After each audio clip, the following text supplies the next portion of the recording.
வணக்கம் நண்பர்களே, நான் உங்கள் சரண் டால்ஸ்டர். ஒரு கிராமத்தில் பணக்கார அப்பா ஒருத்தர் வாழ்ந்துட்டு வந்தார். அவரோட மனைவி நோய்வாய்ப்பட்டு இறந்து போனதுனால அவரோட 10 வயசு பையன் கூட அவர் அந்த கிராமத்தில் வாழ்ந்துட்டு வந்தார். அந்த கிராமத்தில் இருந்த எல்லாருமே அவர் இன்னொரு திருமணம் செய்ய சொல்லி கட்டாயப்படுத்துகிறாங்க. தன்னோட மகனுக்காக இன்னொரு திருமணம் செஞ்சுக்காம வாழ்ந்துட்டு வந்தார் அந்த பணக்கார அப்பா. தன்னோட பையன் சுந்தரை படிக்க வைக்கிறதுல ரொம்ப ஆர்வம் காட்டினார். படிக்கவும் வச்சார். ஆனால் சுந்தருக்கு படிப்பில் கொஞ்சம் கூட நாட்டம் இல்லை. அப்படியே கொஞ்சம் நாட்களும் போச்சு. சுந்தருக்கு 21 வயசு ஆகுது. படித்து முடித்ததும் சுந்தர் வேறு வேலைக்கு போன பாடில்லை. அப்பாவோட விவசாய தொழிலையும் பார்த்த பாடில்லை. சும்மாவே நேரத்தை போக்கிக்கிட்டு உட்காந்துட்டு இருந்தான். அம்மா இல்லாத பையன் அப்படின்னு செல்லம் கொடுத்து வளர்த்தது பெரிய தப்பாக போச்சுன்னு அந்த பணக்கார அப்பா உணர ஆரம்பித்தார். சுந்தர்கிட்ட எவ்வளவோ சொல்லியும் எந்த வேலை வெட்டிக்கும் போகாமல் நாட்களையும் நேரத்தையும் வெட்டியாகவே கழிக்க ஆரம்பிச்சிட்டான். அந்த பணக்கார அப்பாவுக்கு வயசானதுனால உடம்புக்கு முடியாமல் அப்பப்போ நோய்வாய்ப்பட்டு படுத்துருவார்.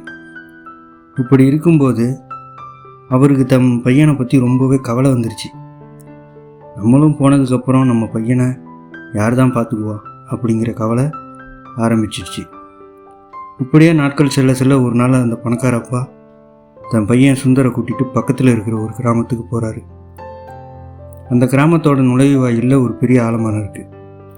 அந்த ஆலமரத்துக்கு கீழே 3 பிச்சைக்காரங்க உட்காந்துக்கிட்டு இருக்கிறத பார்த்தாரு. சுந்தர்கிட்ட தன்னுடைய வண்டியில் ஒரு பணப்பையை இருக்குது, அந்த பையை எடுத்துகிட்டு வாடா அப்படின்னு சொன்னார். சுந்தரம் ஏன் எதுக்குன்னு கேட்காம அந்த பணப்பையை எடுத்துகிட்டு வந்து அவங்க அப்பா கிட்ட கொடுக்குறான். அவரும் அந்த பையிலிருந்து ஒரு கை நிறைய பணத்தை எடுத்து சுந்தர் கையில் கொடுத்தாரு. அங்கே ஒரு பிச்சைக்காரர் கிட்ட கொடுக்க சொல்லி கொடுத்தாரு. சுந்தருக்கும் ஒன்றுமே புரியல.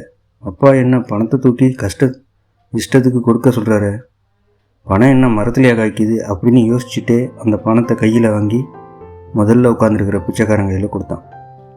திரும்பவும் ஒரு கை நிறைய பணத்தை அள்ளி சுந்தர் கையில் கொடுத்து 2வதாக உட்காந்துருக்கிற பிச்சைக்காரன்கிட்ட கொடுக்க சொல்லி அவங்க அப்பா கொடுக்குறாரு. சுந்தரும் அதே குழப்பத்தோட அந்த பணத்தை கொடுத்தான். மறுபடியும் அந்த பணக்கார அப்பா பணப்பைக்குள்ளே கையை விட்டு இன்னொரு கை நிறைய பணத்தை அள்ளி 3வதாக உட்காந்துருக்கிற பிச்சைக்காரன் கையில் கொடுக்க சொல்லி கொடுத்தாரு. சுந்தரும் அவங்க அப்பாவை மேலையும் கீழையும் பார்த்துட்டு ஒன்றுமே சொல்லாமல் அந்த பணத்தை வாங்கி பிச்சைக்காரன் கையில் கொடுத்தான். சுந்தரோட அப்பாவும் நம்ம வந்த வேலை முடிஞ்சிட்டு அப்படின்னு சொல்லி சுந்தரை கூட்டிகிட்டு தன்னோட கிராமத்துக்கே போயிட்டார். இப்படியே கொஞ்சம் நாட்களும் போச்சு. அப்படியே மாதங்களும் கடந்துச்சு. அப்படியே ஒரு வருஷம் ஆயிடுச்சிங்க. அந்த பணக்கார அப்பா திரும்பவும் தன்னோட பையனை கூட்டிக்கிட்டு அதே கிராமத்துக்கு போகிறாரு. அந்த கிராமத்தில் இருந்த ஆலமரம் அப்படியே இருந்துச்சு. அதுக்கு கீழே உட்காந்துருந்த 3 பிச்சைக்காரங்களில் ஒருத்தர் மட்டும்தான் பிச்சை எடுத்துகிட்டு உட்காந்துருந்தார். சுந்தரோட அப்பா சுந்தரையும் கூட்டிகிட்டு பிச்சைக்காரன் பக்கத்தில் போனார். அந்த பிச்சைக்காரனை பார்த்து சுந்தரோட அப்பா, ஐயா என்ன ஞாபகம் இருக்கா அப்படின்னு கேட்குறாரு. அந்த பிச்சைக்காரனும், சாமி உங்களை ஞாபகம் இல்லாமல் இருக்குமா? நீங்கள் போன வருஷம் கொடுத்த பணத்தை வச்சு தான் 3 மாதமாக நான் உட்காந்து சாப்பிட்டேன். பிச்சையெல்லாம் எடுக்கவே இல்லை.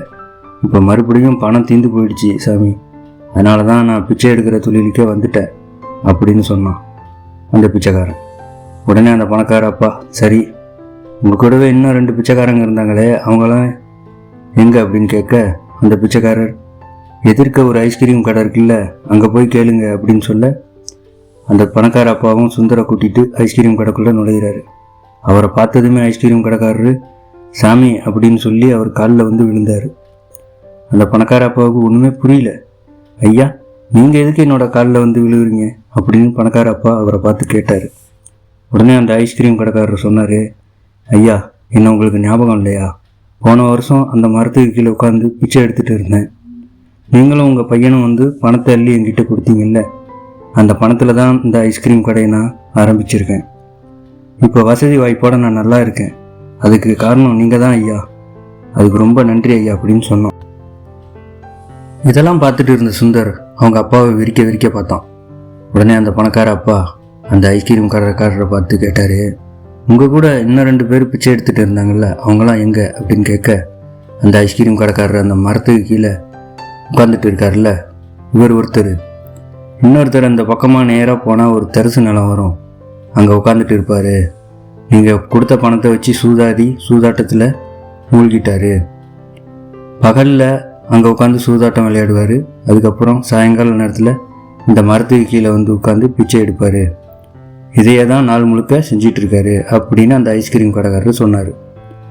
உடனே பணக்கார அப்பா தன் பையனை கூட்டிகிட்டு தன் கிராமத்துக்கே வந்துட்டார். தன் பையன்கிட்ட சொல்கிறாரு, பாத்தியா சுந்தர், போன வருஷம் 3 பிச்சைக்காரங்களுக்கு உன் கையால் பணம் கொடுத்தேன். இந்த 3 பேரோட நிலைமையும் பார்த்துட்டு வந்தேன். முதல்ல பணம் கொடுத்த அந்த பிச்சைக்காரன் நேரத்தையும் பணத்தையும் எப்படி உபயோகப்படுத்தணும்னு தெரியாமல் அவன் இருந்த அதே நிலைமையிலேயே இப்போவும் இருக்கான். இரண்டாவதாக நீ கொடுத்த அந்த பிச்சைக்காரன் நேரத்தையும் பணத்தையும் தப்பான வழியில் செலவழித்து அவன் இருந்த நிலைமையோட இன்னமும் மோசமான நிலைமைக்கு வந்திருக்கான். மூணாவதாக நீ கொடுத்த அந்த பிச்சைக்காரன் நேரத்தையும் பணத்தையும் பொண்ணா மதித்து உழைப்பை மட்டுமே நம்பி சொந்தமாக ஒரு கடை வச்சு அவன் இன்னும் மேலே உயர்ந்திருக்கான். இந்த 3 பேரோட வாழ்க்கையை பார்த்ததிலிருந்து நீ ஒரு விஷயத்தை நல்லா புரிஞ்சுக்கோ. இந்த காலத்தில் பணமும் நேரமும் எவ்வளோ முக்கியம் அப்படின்னு புரிஞ்சுக்க. இந்த 3 பேர்த்த பார்த்து நல்லா தெரிஞ்சுப்ப. பணம் இன்றைக்கி இல்லைன்னா நாளைக்கு சம்பாதிச்சுக்கலாம். ஆனால் நம்ம வெட்டியாக செலவழிக்கிற நேரங்கிறது திரும்ப நமக்கு கிடைக்கவே கிடைக்காது. காலம் பொன் போன்றது அப்படின்னு பெரியவங்க சொல்லுவாங்க. அதை நீ புரிஞ்சுக்கணும். அப்படிங்கிறதுக்காக தான் போன வருஷம் உன்னையும் கூட்டிகிட்டு போய் 3 பிச்சைக்காரங்களுக்கும் உன் கையால் பணம் கொடுக்க சொன்னேன். இப்போது உன்னோட புண்ணியத்தால் ஒருத்தர் நல்ல நிலைமைக்கு இருக்கார். அதனால் நல்லா யோசித்து முடிவு செய். உன்னோட நேரத்தை ஒரு நல்ல விஷயத்துக்காக பயன்படுத்து. இன்றைக்கி போனால் நாளைக்கு கிடைக்கவே கிடைக்காது. எந்த விஷயத்தையும் நாளைக்குன்னு தள்ளி போடாத. நன்றே செய், அதை இன்றே செய் அப்படிங்கிறதையும் மறக்காத. உன்னை சுற்றி இருக்கிறவங்க உன்னை என்னதான் உதாசீனப்படுத்தினாலும் அதை இந்த காதில் வாங்கி அந்த காதில் விட்டுடு. உன்னோட உழைப்பை மட்டுமே நம்பி உன்னோட வாழ்க்கையில் பல சாதனைகளை செய். இதுதான் உனக்கு கிடைச்ச நிரந்தரமான வெற்றி அப்படின்னு நேரத்தோட அருமையை தன்னோட பையனுக்கு புரிய வச்சார் அந்த பணக்காரர். இந்த கதை சுந்தருக்கு மட்டும் இல்லைங்க, நம்மள பல பேர் இந்த மாதிரி தான் நேரத்தை வெட்டியாக செலவழிச்சிட்டு இருக்கோம். அடுத்தவங்களை பற்றி குறை பேசுகிறதுலையும், அடுத்தவங்களை பார்த்து பொறாமப்படுறதுலையும், அடுத்தவங்க வாழ்க்கையை கெடுக்கிறதுலையும் நம்ம நேரத்தை ஒதுக்காமல் நம்ம வாழ்க்கையை நம்மளோட சொந்த உழைப்பால் வாழ்கிறதுக்கு பார்த்தா அவங்களோட லைஃப் ரொம்ப அழகாக மாறிடும். கண்டிப்பாக இந்த கதை உங்களுக்கு பிடிச்சிருந்தா சேனலை மறக்காமல் லைக் அண்ட் சப்ஸ்கிரைபர் பண்ணுங்கள். ஃப்ரெண்ட்ஸ், நன்றி, வணக்கம்.